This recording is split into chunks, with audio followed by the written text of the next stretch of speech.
Naku guys, tignan nyo talaga guys. Lumalaki na talaga yung apoy niya.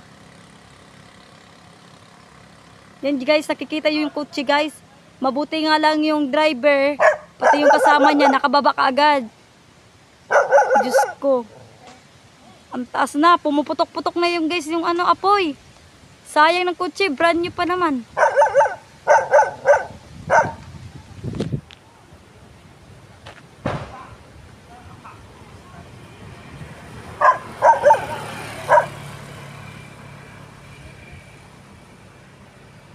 Ako guys, delikado. Grabe guys.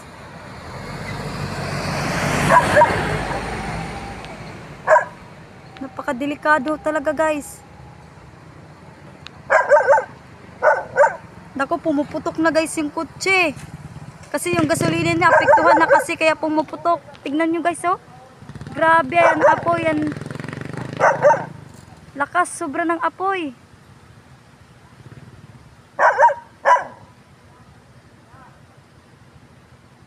Grabe guys. Ang usok talaga guys oh. Ayun guys, pumuputok na siya guys.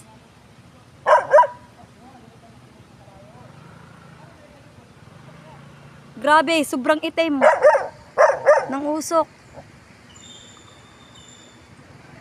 Ay kamasig, demonyo ka. Matumba ang sakyanan. Nako, warning po sa inyo guys. Bawal po dumaan muna. Kasi may kotse na susunog. Nako, Diyos ko. Lord. Grabe. Takas ng apoy. Tumataas na yung apoy.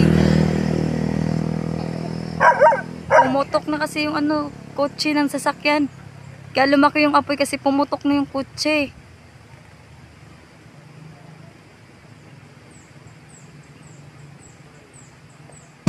Ay, naku, Diyos ko. Narinig nyo yung guys? Yung lakas ng putok ng kotse. Lumaganap na yung talaga yung apoy.